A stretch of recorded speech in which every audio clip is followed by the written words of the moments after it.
헤르페스 가지고 있는 사람들이 거의 7-80% 이상으로 되어 있어요. 7-80%요? 네, 아기 때 어른들이 해서 걸린 경우가 많아요. 아, 진짜요? 네, 많지 않대요. 그냥 평생 함께 동반자처럼 살아야 돼요. 그리고 본인이 가지고 있는 걸 거의 평생 모르고 사는 분들도 있어요. 헤르페스 자체를 복균하고 있다 아니다가 중요한 게 아니라 왜 가지고 있는지가 중요해요. 와, 그렇구나.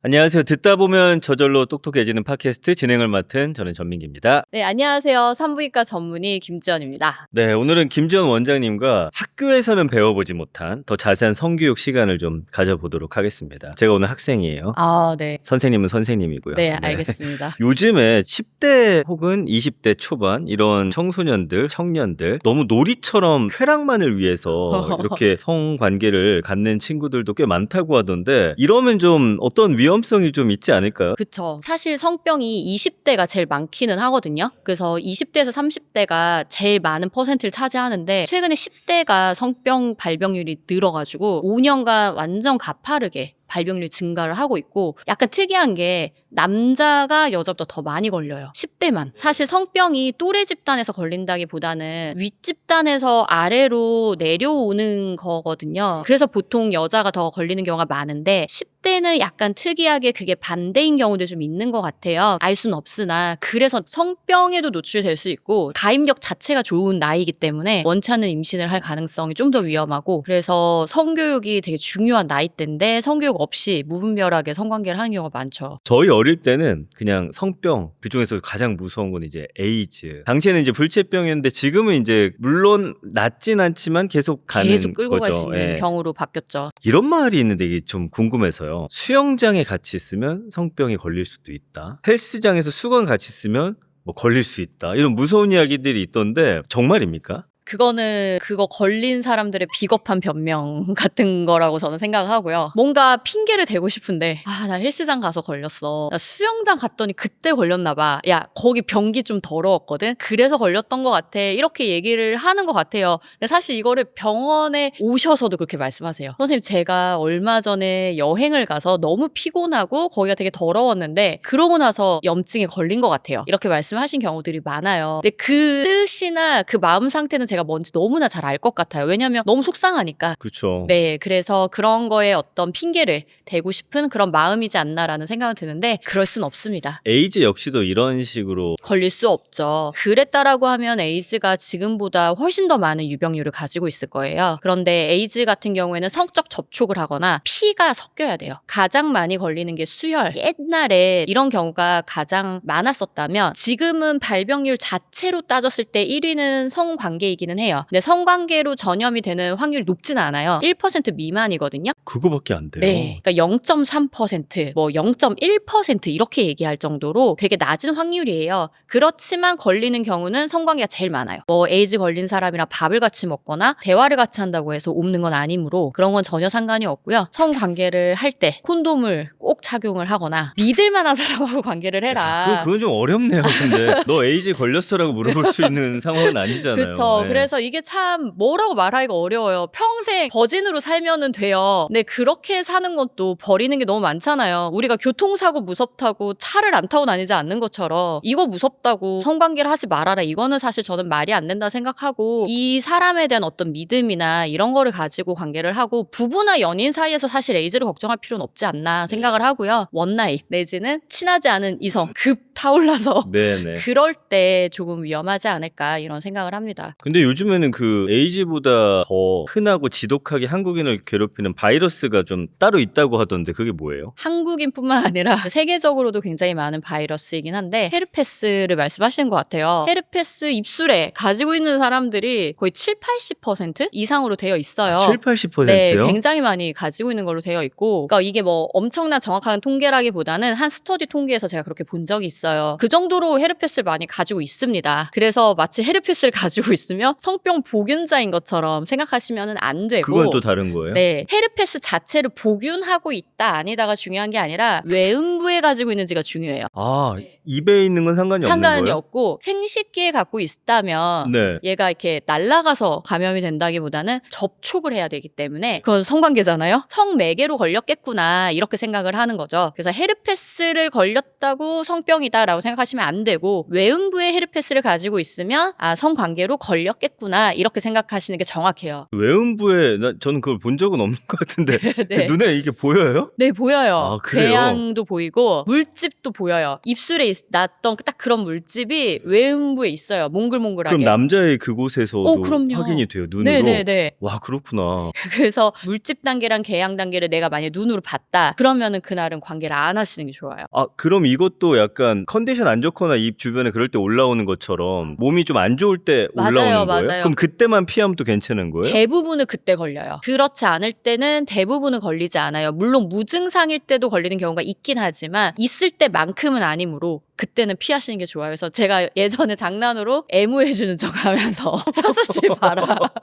야, 이런 얘기까지 한 적이 그래요? 있었어요. 네. 그럼 헤르페스도 이거 바이러스니까 이거 완치가 안 되는 거예요? 완치 안 돼요. 아. 그냥 평생 함께 가는 동반자처럼 살아야 돼요. 야, 이거를 본 이상은 계속 확인을 하게 될 것 같은 좀 불길한 예감이 들긴 합니다. 그걸 왜 확인을 하십니까? 아니, 그게 결혼을 아니라- 하셨는데. 아, 그래? 결혼한 사람끼리는 괜찮아요?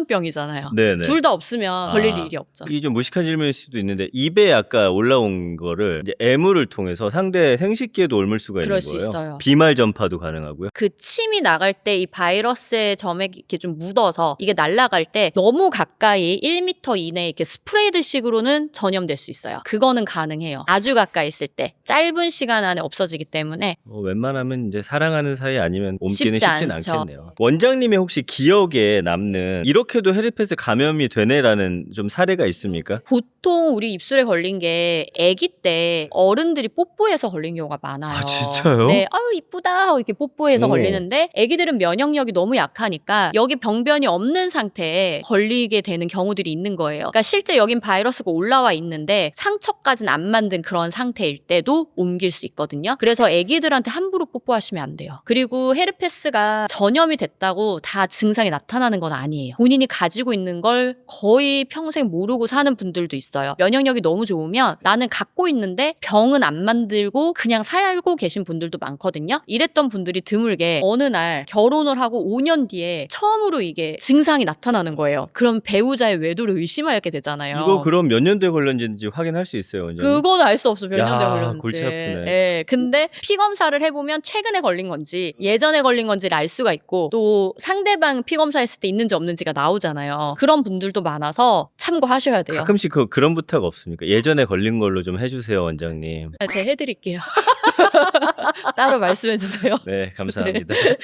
그리고 제가 듣기로는 여자가 좀 성병에 더 잘 걸린다? 뭐 이런 이야기도 들어봤는데 생물학적으로 좀 여자가 더 좀 취약하게 태어난 거예요. 이거 사실입니까? 그렇다기보다는 구조적으로 남자 성기는 요도 안으로 들어가야 되는데 그 요도 입구는 작잖아요. 그 안으로 균이 침투하는 거랑 질 안에 균이 그냥 들어가 있는 거랑 당연히 질 안에 감염되기가 더 쉽잖아요. 그래서 더 잘 걸립니다. 그리고 남자는 배뇨기관과 그 비뇨기관하고 생식기관이 같이 있잖아요. 요도로 소변도 보고 정액도 나오고 이렇게 하는데 여성은 요도랑 질이 따로 있잖아요. 그래서 소변 볼 때 아파요, 남자는. 요도염이 걸리니까. 근데 여자는 질로 소변을 안 보니까 모르는 거예요. 그렇군요. 요도는 되게 예민하잖아요. 네네. 네, 그래서 그래요. 그러면은 여자분들은 성병에 걸린 거를 좀 스스로 알아차리기 좀 힘들다는 거예요? 그런 경우도 있어요. 보통은 증상이 없지만 증상이 나타나는 경우들도 있어요. 분비물이 많아지거나 냄새가 나기도 하고 내가 평소에 나오는 분비물 양상이 아닌 거예요. 그러니까 우리도 눈병 걸리면 눈물이 나고 뭔가 평소 내 눈에서 나오는 증상, 콧물도 평소 나오는 콧물 이런 게 아니잖아요. 뭔가 내가 평소에 느끼던 양상의 냉이 아닌데? 라는 느낌을 받게 돼요. 그런 증상이 있기 때문에 병원에 오시게 되고 그러면 증상이 없는데 왜 치료를 해야 되냐라고 생각할 수 있잖아요. 근데 이거를 방치하게 되면 이 염증이 자궁을 타고 올라가서 자궁 안에 염증을 일으키고 심지어는 복강 안에 배 안에까지 염증을 일으킬 수 있어요. 그게 골반염이 위험이에요. 네. 이게 더 심해지면 난임까지 초래할 수 있거든요. 아주 안 좋은 상태까지 갈 수도 있기 때문에 꼭 초기에 치료를 하셔야 됩니다. 만약에 성병 보균자 애인이 있다면 콘돔을 착용하는 것만으로 좀 예방이 어느 정도 가능한 거예요?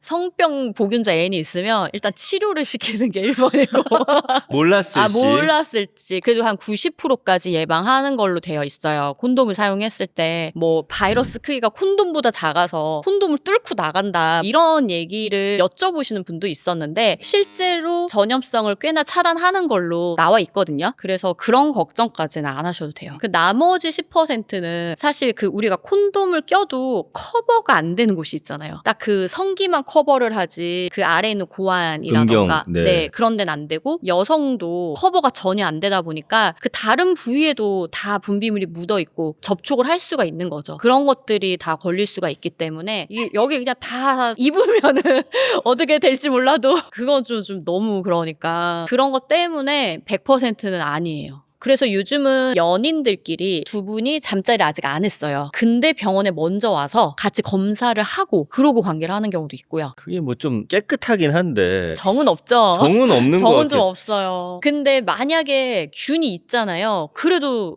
치료하고 하면 되죠. 이렇게 깨끗하게 물어보고 하니까 뭔가 불신과 오해는 없더라고요. 뒤늦게 그런 게 생겼을 때. 그래서 그런 면에선 괜찮은데 저는 꼭 둘이 같이 오는 것보다 혼자 스스로 자기 몸을 알아서 그렇게 내가 언젠가 만날 상대를 위해 나 스스로 나를 관리하는 게 가장 아름답지 않을까 싶어요. 이런 문화가 좀 잘 정착이 됐으면 좋겠습니다. 그쵸. 우리가 성병 이야기를 좀 나누다 보니까 검증된 사람하고 좀 깨끗한 곳에서 관계를 갖는 게 가장 바람직한 방법인 것 같은데 근데 이제 아무래도 어린 10대들은 그런 환경이 잘 만들어지지 않잖아요. 불청결한 장소에서 좀 관계를 막 하기도 한다고 하더라고요. 참 저도 10대의 성관계가 제일 어려워요. 맞아. 아니, 왜냐면 요즘에 이제 한 커뮤니티에 어떤 글이 올라왔냐면은 이거 뭐 지어낸 건지 어떤 건지 모르겠는데 고등학생 아들이 여자친구와 성관계를 갖기로 했으니 집을 좀 비워달라. 이런 거에 대해서 어떻게 할 거냐라고 했는데 저도 이제 11살 아들이 있으니까 어쨌든 성교육을 시켜야 될 거 아니에요. 저 이제 이왕이면 성인이 돼서 하면 좋겠지만 만약에 그런 관계를 갖게 된다면 반드시 콘돔을 좀 착용해라라든지 뭐 이야기를 해야 될 것 같은데 사실 10대들이 갈 곳이 없단 말이에요. 맞아요. 갈 네. 곳이 없어요. 그러다 보니까 당연히 이런 위험에 노출될 수밖에 없어서 이상한 곳에서 한다고 하더라고요. 막 공사장 건물 틈 사이 막. 그래서 위험하기도 하고 정상적인 관계를 못할 것 같은 거예요. 그러니까 어떤 상대를 배려하는 관계도 못할 것 같고 여기에서 파생되는 다양한 심적, 유체적 후유증들이 생길 수도 있겠다라는 생각 사실 들거든요. 방광염 같은 건 걸릴 수 있어요. 그리고 방광염이나 요도염은 어릴 때부터 걸리면 만성이 또 되는 경우도 있어서 여생 동안 고생할 수 있거든요. 그래서 위생적이지 않은 관계는 좀 지양하는 게 좋고 유럽 쪽에서는 10대 때 이런 첫 성관계를 위해서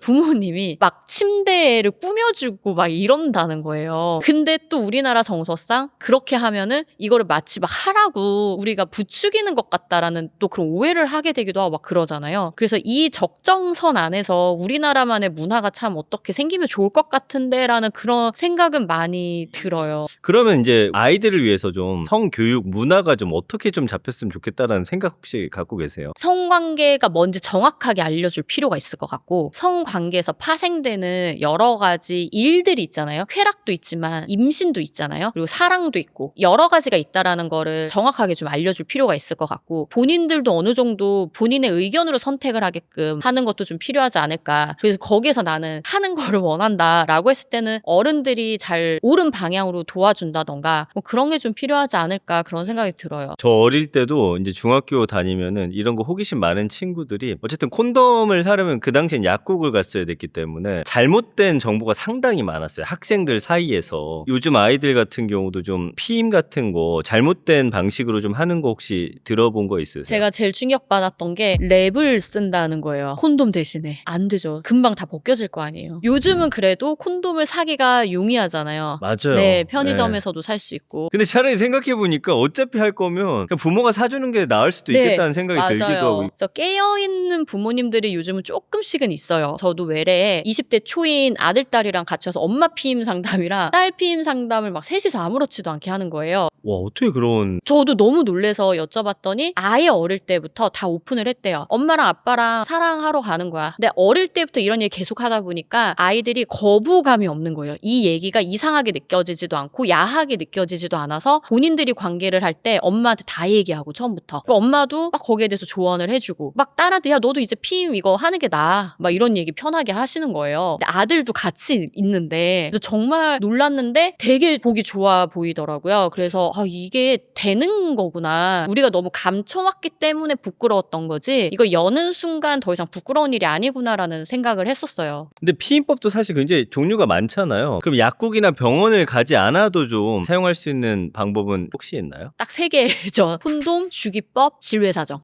좀 위험성이 좀 남아있긴 하네요, 두 가지가. 사실 실패율이 산부인과 교과서에 저 거의 학생 때부터 지금까지 계속 같은 논문 그 스터디 딱 하나만 계속 나와 있어요. 펄 인덱스라고 하는 게 있는데 1년간 한 가지 방법으로만 피임한 커플 100명을 기준으로 임신을 한 거를 계산을 한 거예요. 그렇게 했을 때 질외사정을 열심히 안 했다 했던 커플에서 실패율이 27%였어요. 꽤 높네요. 네, 그런데 질외사정을 되게 열심히 제대로 실패 없이 했을 때 4%. 생각보다 높죠. 그러네요. 네. 근데 저는 콘돔에서 좀 놀랐던 게 콘돔을 대충 썼을 때, 그러니까 저도 이 대충의 의미를 정확하게 잘 모르겠어요. 콘돔을 중간에 꼈다던가 그랬던 것 같아요. 그랬을 때 실패율이 15%. 그리고 정말 열심히 타이트하게 모든 관계에 다 썼다, 완벽하게 썼다 했을 때 실패율이 2%. 생각보다 꽤 높죠. 되네요. 예, 2%. 저도 2%가 왜 이렇게 높지라는 생각을 하긴 했었거든요. 이렇게 되면 너무 급할 때는 콘돔 사러 안 갈까봐 좀 걱정이 될 정도. 근데 저는 젊은 나이 20대 초반 10대는 질외사정도 위험한 게 이때 나이대 남자분들은 사정을 매일 하는 경우들이 많거든요. 혼자서 한다던가 그런 경우에는 쿠퍼에게 정자가 남아있을 확률이 굉장히 높아요. 원래 쿠퍼에게는 정자가 없어요. 근데 미리 사정을 했으면 거기에 쿠퍼액이 있기 때문에 나오면서 얘가 묻어나와요. 쿠퍼에게. 그리고 아무래도 좀 정자의 활동성 같은 것도 더 좋지 않을까요? 그리고 여자의 가입력도 좋아요. 그러니까 임신이 될 확률이 있어요. 그래서 저는 젊은 나이에서는 질외사정을 추천드리지 않고 30대 중반부터는 그냥 임신 열심히 막 해도 될까 말까인 분들도 많기 때문에 질외사정을 잘하면 임신될 확률이 높지 않다 이렇게 말씀을 드리고 주기법은 생리가 굉장히 정확하신 분들은 되게 높아요. 그럼 주기법을 세는 좀 방법을 좀 알려주실 수 있을까요? 저는 되게 쉬운데 어려워하시는 분들이 있기는 하는데 하나만 기억하시면 돼요. 나 생리를 할 거야 라고 하는 날짜 있죠. 이 날짜에 2주 전이 배란일이에요. 만약에 5일로 왔다 갔다라고 한다라면은 이 배란이 될 날짜도 5일이라고 생각을 하는 거죠. 이 5일 기간이 나는 다 배란일이야 라고 생각을 하고 이 날을 기점으로 제일 끝에 날짜에서 뒤에 이틀, 제일 앞에 날짜에서 앞에 5일. 그러면 한 12일 정도라고 봐야 예, 될까요? 뭐 예. 그렇게. 이게 가임기거든요. 이때를 제외하고는 임신이 될 수가 없어요. 왜냐하면 난자가 없으니까. 원장님이 보시기에 좀 추천하는 피임법 베스트 탑 3 정도? 뭐 물론 이거 1위라고 해서 가장 뭐 확률이 높은 건 아니지만 그래도 이 세 가지 방법 정도가 가장 좋다라고 좀 추천해 주실 만한 게 있을까요? 연령이랑 상관없이 그냥 제가 개인적으로 가장 좋아하는 거는 자궁 내 삽입 장치. 여성의 질 안쪽으로 질을 통해서 자궁 안에 넣는 거예요. 영구적인 건 아닌 거죠? 5년이었는데 최근에 7년으로 바뀌어서 7년 동안 유지를 할 수 있어요. 정말요? 한 번 넣으면. 아기를 안 낳아서 나는 자궁을 건드리는 게 싫다라는 약간 젊은 친구들 같은 경우는 여기 팔에 넣는 임플라논. 이거를 저는 추천을 하는 이유는 이것도 넣으면 3년이에요. 그런데 임플라논이 저희 교과서적으로 피임 성공률이 가장 높은 걸로 되어 있어요. 아니 어떤 원리예요? 제가 잘 몰라가지고. 요 성냥개비 만한 건데 약이 발려 있어서 일정 약의 약을 계속 몸 안으로 분비하는 거예요. 그럼 이거는 티가 안 나는 거죠? 안 나요. 막 열심히 만지면 만져지지만 여기서 그러니까 약통을 넣어놓는 거죠. 그러니까 계속 분비를 해서 몸 안에서 계속 도는 거예요. 그래서 저는 아무래도 성공률이 높은 거를 추천을 드리고 신경을 안 쓰는 게 좋지 않나라고 생각을 해서 아무래도 그렇죠. 그러고 가장 간편하게 쓸 수 있는 거는 콘돔이기는 하죠. 그리고 콘돔은 대체 불가능한 게 성병 예방. 다른 거는 성병을 예방할 수 있는 게 없어요. 그 콘돔 사실 보관법이나 유통기한 이런 거에 대해서는 저도 성인이지만 잘 모르거든요. 뭐 지갑에 오래 넣어둔다든지 하는 경우들도 분명히 있을 텐데 유통기한은 어느 정도 돼요? 3년 3년에서 5년 정도 꽤 길군요. 네, 되어 있거든요. 근데 그렇게 오랫동안 둘 거면 그럼 가지고 다닐 이유가 없네요. 그렇죠? 그렇죠. 예. 그리고 요즘에 워낙 쉽게 구할 수 있기 네, 때문에 맞아요. 그냥 뭐든 좀 프레시한 걸로. 그럼 혹시 뭐 지갑이나 어디 이런 데 넣어놨을 때 뭐 이게 변형이 되기도 해요? 체온의 온도로 그 라텍스가 변형이 될 것 같지는 않거든요. 그렇게 오랫동안 넣어놓을 거면 그냥 안 쓰는 거고. 아니 선생님 또 혹시나 하는 마음에 갖고 다니는 젊은이들 있어요. 남자들 그러면 중에. 이제 그거는 그냥 부적이라고 생각하고 계속 그냥 3년 5년 넣어놓고 쓰는 건 사서 쓰는 걸로 하면 되지 않을까요? 아, 요거는 부적이군요. 근데 지갑은 핀셋 같은 거나 날카로운 거 혹시 있어서 뭐 계속 자극돼서 찢어지거나 카드 끝으로 좀 자극이 된다거나 뭔가 이제 약간 그런 손상은 될 수도 있을 것 같기는 한데 열에 의한 변형은 웬만큼 오래 넣지 않는 이상은 안 되지 않을까 싶습니다. 그러면 성병으로부터 최대한 멀어지려면 정확한 좀 성지식이 있어야 되고 또 올바른 예방법 아까 말씀해 주신 것들 잘 실천해야 될 것 같은데 마지막으로 좀 내일부터 실천할 수 있는 성 건강 가이드라인을 좀 말씀해 주시면 좋을 것 같아요. 사실 성병에만 국한돼서 말씀을 드리자면 꼭 자주 검사를 주기적으로 하셔야 할 이유는 없어요. 그래도 꼼꼼한 편이야 자주 하고 싶어 정기적으로 그럼 1년에 한 번 정도면 충분하시고요. 그래서 저는 일반적으로 환자분들한테 말씀드리는 건 증상이 있거나 파트너가 바뀌었을 때만 하셔도 충분하다라고 말씀을 드려요. 그리고 나는 성관계를 뭐 한 5년간 안 했다. 그런데 막 꼭 매년 할 필요는 사실은 없고요. 근데 증상이 좀 있다. 그럴 때는 해보시는 것도 괜찮아요. 여성의 경우는. 남자 말고. 왜냐면 여성은 성병이 아닌 질염도 생기거든요. 그래서 그런 것 때문에 해보시는 게 좋고 남성의 경우에는 간혹 HPV 같은 거 위음성으로 나오는 경우들이 있거든요. 위음성이 무슨 말이에요? 있는데 없다고 나오는 경우들이 있어서 그래서 남성의 경우에는 HPV 같은 건 새 파트너를 만나기 전에도 하는 게 어떨까라는 게 그냥 사견입니다. 아, 오늘 약간 성지식 그다음에 어떤 성병 예방과 관련된 이야기인데도 성교육 받는 것처럼 즐겁고 유쾌한 시간이 아니었나라는 생각을 해봅니다. 저희는 다음에도 더 재밌고 유익한 주제로 다시 찾아오도록 하겠습니다. 시청해주신 여러분 고맙습니다.